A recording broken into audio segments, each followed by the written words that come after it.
Hi, this is a brief tutorial showing how to make a pick guard up, for, in this case for a Martin D28. Process I use here at Potipher guitars.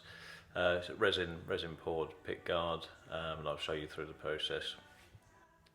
Okay, so here we've got the full kit that I use when making a resin pick guard. Starting off with a template, which is authentic to Martin D28 in sort of size and spec. I use glass cast 50 resin. It's a resin and hardener. We've got release agent on the end here. You put that on the template first so that the template releases once it's cured. We've got a range of different colours here, different pigments to make with the resins to basically get the desired colours we want, and then we can create the patterns we want. A couple of mixing cups with graduations on the bottom, all just marked out, ready for measuring out. And then a blowgun. This is used at the end. Once the resin is poured onto the template, we lightly pass over a flame just over the surface of the resin. This releases any air bubbles in the mixture, allows it to cure so it's clear, no air bubbles. Okay, right, we'll get mixing and go on to part one. Okay, so now we've mixed up the resin and hardener, mixed up 2:1 ratio of 2 parts resin, 1 part hardener. And with this glass cast mixture, to get the correct surface tension of the resin on the template, we have to usually wait at least an hour and a half. So once it's mixed up, you've got plenty of time to mix the colours that you want into the resin mixture, and then allow that, keep checking it over the time, but usually anywhere between an hour and a half and 2 hours, depending on the ambient temperature. So what I'm going to do now, so we've got both our mixed resins there. I'm going to add some colour now.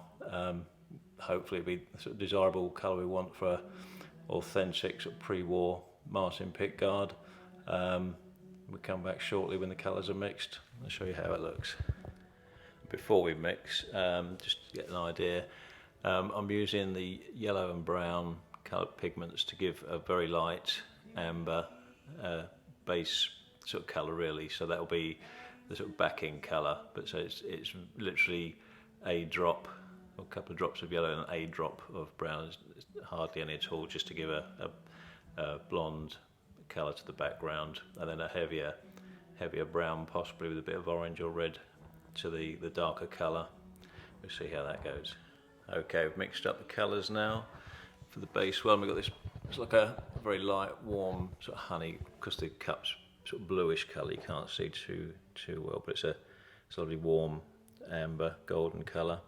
That was literally 3 drops of yellow and 1 drop of brown.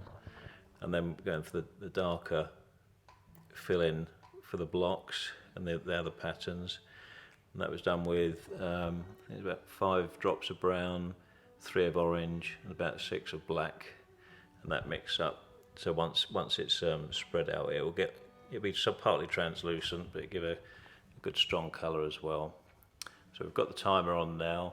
We could come back in about an hour and a half, see how that's thickening up, because we need to get it basically just on the turn, so it's not too loose that it runs off the template, and it's just starting to cure, so it creates good surface tension on the template, and then it creates the natural bevel on the edge. Okay, just in a little while. Okay, we're an hour and a half in now. Mixtures just start to thicken up nicely. You can just feel the resistance when you give it a bit of a stir. Probably another 20 minutes, half an hour, and we'll be ready to start getting that on the template. Okay, we're over 2 hours in now. Consistency is thickening up. And also we notice if you hold it, the resin's just starting to get warm. Shows like the chemical reactions taking place.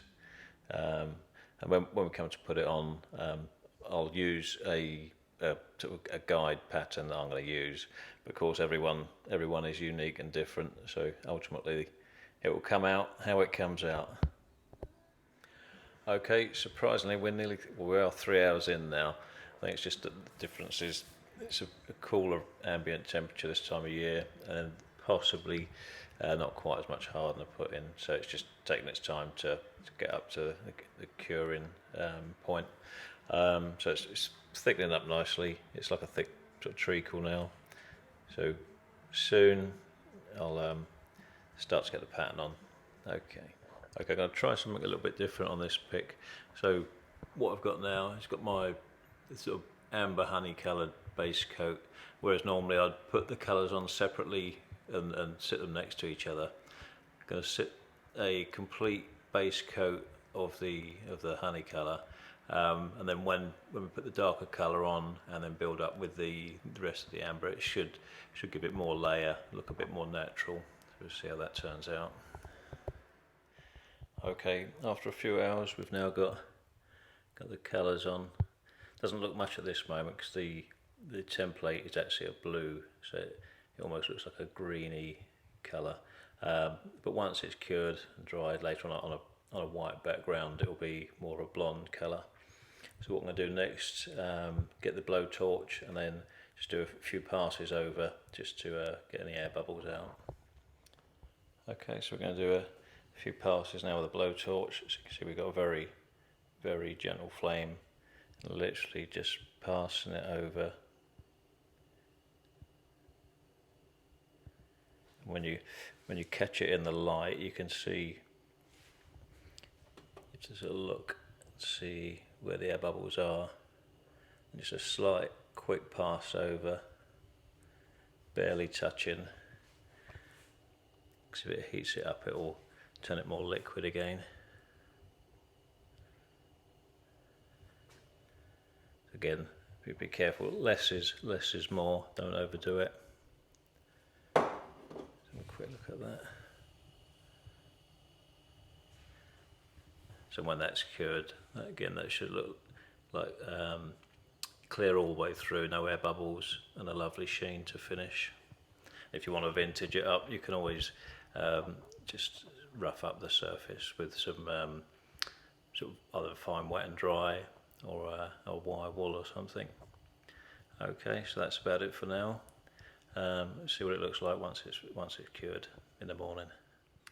Hopefully now it's had a good pass over with the blowtorch.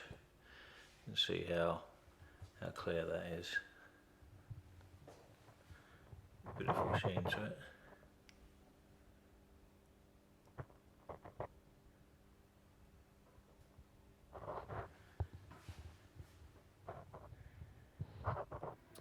Okay, this is the Pickguard removed from the template now. It's on a paper background, so you can see the colour. It's quite a thin one. This, I think this one could have done with a little bit more hardener. It's reasonably flexible, but it's a good reproduction. And here it is, just to get an idea what it's like on a wooden background. It's just a light oak. You can see there the thickness and the natural bevel.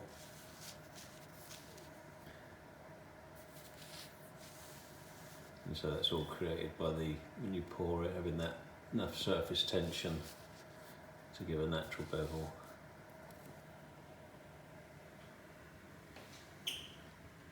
On Pickguard.